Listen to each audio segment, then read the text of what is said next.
What's up, guys? I'm Nate. Here's today's topic. Peace. And specifically, peace in the storm, because it's different having peace outside the storm than inside the storm. When we're talking about peace, we're talking about something that all of us like.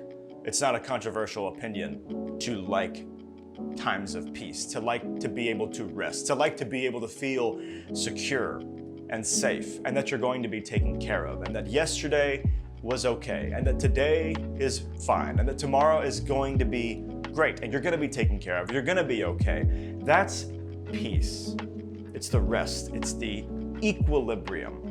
And I think all of us want that. I think all of us maybe even need that. I think God designed us to live in a state of peace. So the question then is, if we all like peace and we all want peace, why is it so darn hard to get our hands on? You guys know what I'm talking about. It feels like peace is something that we can get a hold of for just a moment, and then it's gone in a second. And I think the answer to that is we love peace, but life just keeps getting in the way. We really want peace, we enjoy it, we appreciate it, we desire it, but our lives just have a way of making peace fleeting, making peace disappear the moment it pops up. And I think the biggest issue is that we get caught up in the flow of our lives. See, life has a pace to it. We all know this. Some days the pace is nice and slow, and other days the pace is very, very fast. And many days, especially recently it seems like, that pace is frantic and anxiety-ridden and worrying, and it draws us along with it. We get caught up in that flow, that pace that life sets for us, and it just sweeps us away many times. Have you ever had a moment where you were having a good day, that things were going well, that you felt good mentally, you had a joy and a peace and a hope, and you were doing all right, and then a few bad things happened, maybe one thing after the other, and slowly that peace that you had was eroded, and suddenly you are having a bad day. Suddenly you're worried when you weren't worried before. That is what it means to get caught up in the pace of life. Life is going to continue pushing at us any direction. It's always going to have somewhere it's pushing us to. And we so easily get caught up in that pace. And I think sometimes we get caught up in the flow that other people set for us too. See, there have been times when I've been having a really good day, when I've been full of hope and joy and peace, and I'll run into someone who's not having a good day, who's worrying and who's frustrated and who's anxious. And after enough interaction with that person, I can let myself get caught into their pace, and suddenly the joy I had is gone, and the peace I had is gone, and I'm frustrated like they are, and I'm worried like they are, and I'm anxious like they are. That's going to happen constantly. It happens with even our closest friends without them meaning for it to. We get caught up in their flow. We get caught up in their pace. And in the storms of life, it's even worse.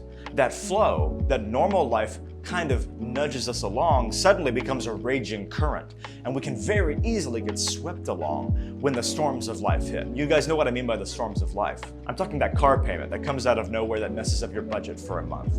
I'm talking that health issue that appears as if from the ether to ruin your plans and your hopes and your dreams. I'm talking those things that appear, and suddenly there's nowhere you can go for peace. There's nowhere you can go for rest, because all of your life is a storm that is sweeping you along with it 24/7. That's what I'm talking about.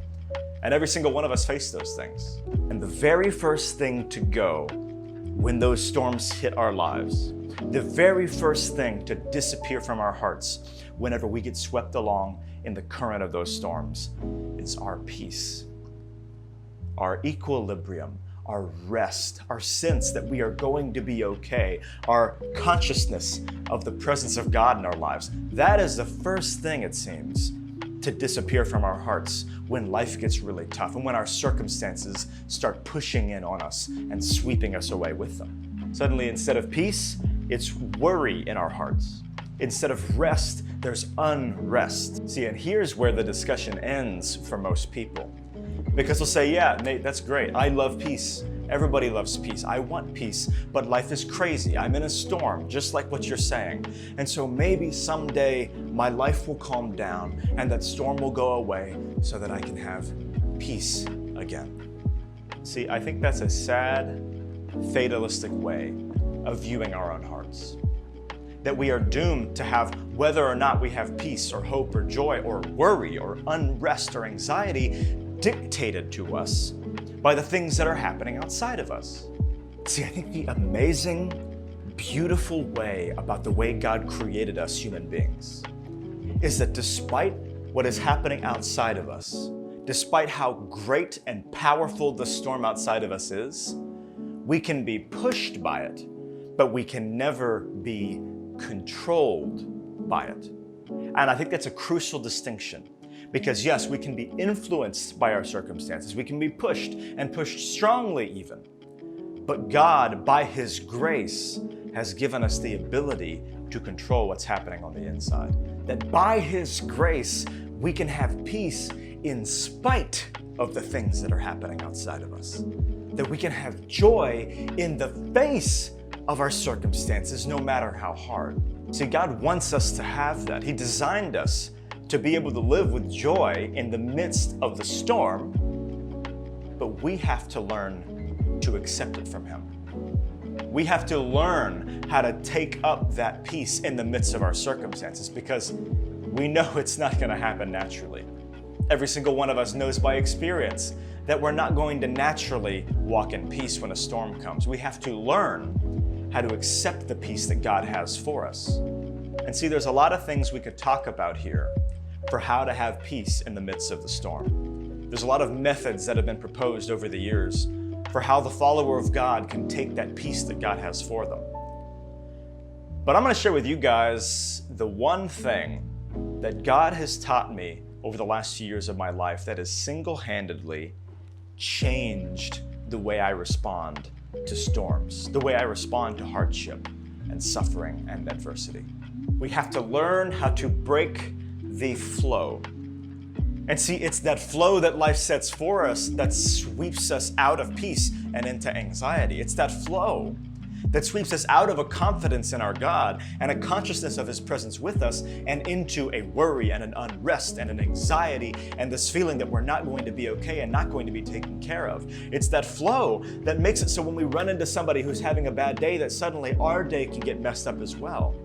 That flow is always going to be pushing at us from some direction. And we have to learn how to break it and reset ourselves and start over with peace as the flow pushes us towards something else. We have to learn how to step out of that rhythm that life and our circumstances and that even the people around us try to set for us. We have to learn how to recognize it, recognize when we've been swept along with the flow, begin marching to the beat of a different drum, and break that flow before it can go any farther. And over the last handful of years, I've had to use this countless times to break the flow that I was going along with. But the moment that sticks out most powerfully to me was about 4 years ago. And this is right after my wife was diagnosed with a brain tumor, as I mentioned very briefly in my last video. And this was right after the diagnosis. So we were in the ICU. My wife was heavily medicated and we had no idea what we were going to do moving forward. There were so many question marks, and I was sitting there, it was probably 1 a.m, sitting in the ICU, just totally overwhelmed by what life was giving us and the flow that life had set. It was such a strong storm in that moment that I was totally and utterly swept along with it. And I was deeply, deeply depressed in that moment, because I couldn't see any reason for hope, and I couldn't see any reason for joy, and I certainly couldn't see any reason for peace.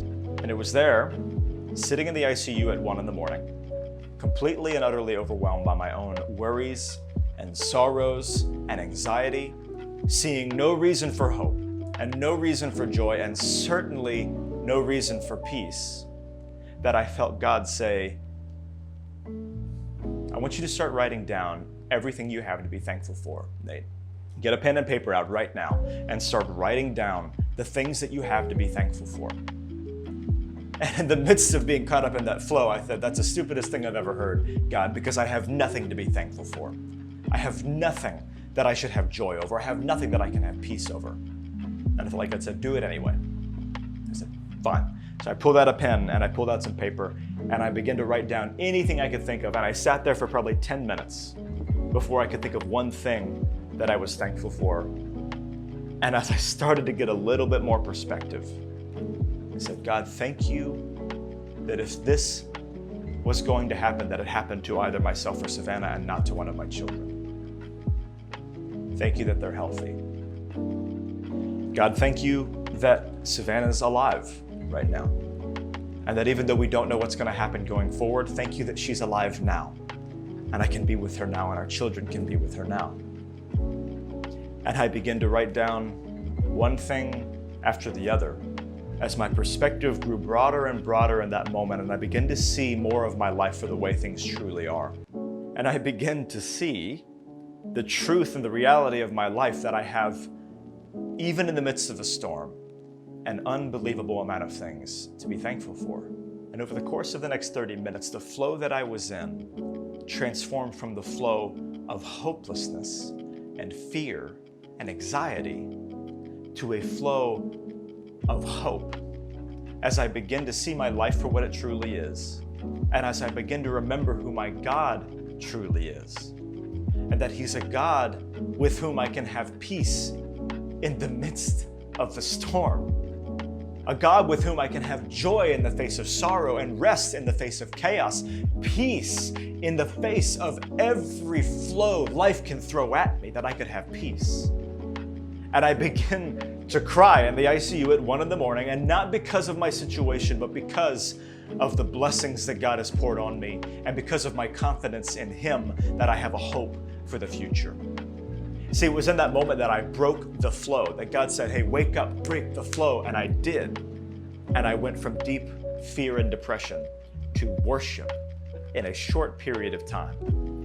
See, we're designed that way because the outside circumstances around me were overwhelming and negative, but inside is what is going to determine the direction of my heart.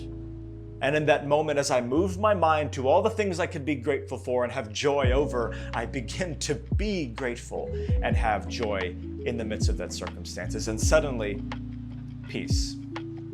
Suddenly, hope. And see, it doesn't need to be that dramatic. It doesn't need to be that over the top. It doesn't need to be in the midst of the worst circumstances you've ever had. God has given us the ability to break the flow even with the daily stuff that comes up. No matter the situation that comes up, we can break that flow and move our hearts and minds towards Him. So just the other day, I was not having a good day. One negative thing had happened after the other.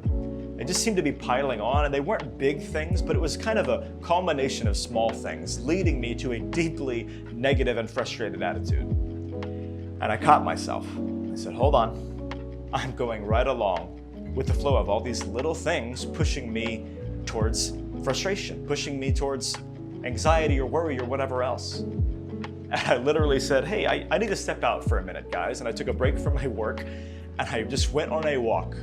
I went on a 10-minute break and I just walked around and I got distance and I got perspective and I broke the flow that I had been in for the last few hours and just got a little bit of something else. And I begin to see a different rhythm.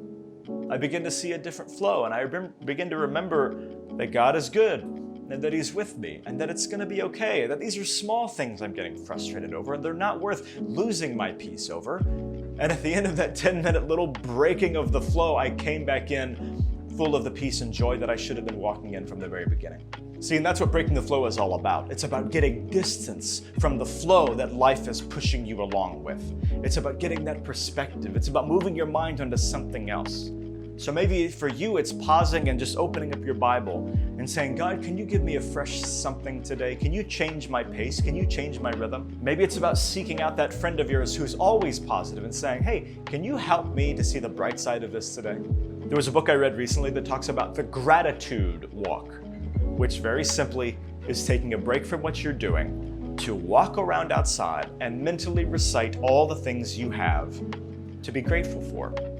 And I can tell you from experience that there's maybe nothing that's more powerful in breaking the flow of hopelessness and anxiety than a gratitude walk, or just sitting down and writing down those things like it did for me in the ICU those 4 years ago. Because there's something about reminding ourselves of the whole picture, reminding ourselves of the good, that breaks the flow of the negative. So whatever it is for you, we have to learn how to break that flow. We have to learn how to stop marching to the beat of the drum of our external circumstances and start marching to the beat of the drum that God has for us perpetually, regardless of what is happening outside of us. See, God, in His incredible grace, has peace for us in the storm. We just have to learn to receive it.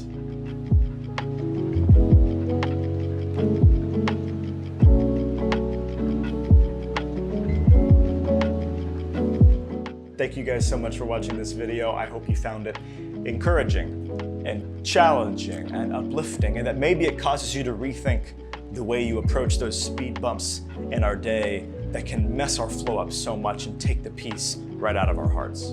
If you enjoyed the video, do me a favor and hit that like button real quick. Send this to a friend of yours who needs to hear a message like this, and consider subscribing to the channel. Every single week on Friday, we're gonna have a new video out that's very similar to this. I feel like God has said, speak encouragement and speak truth, so that I'm gonna do my best to do that. Again, thank you guys for watching. God bless.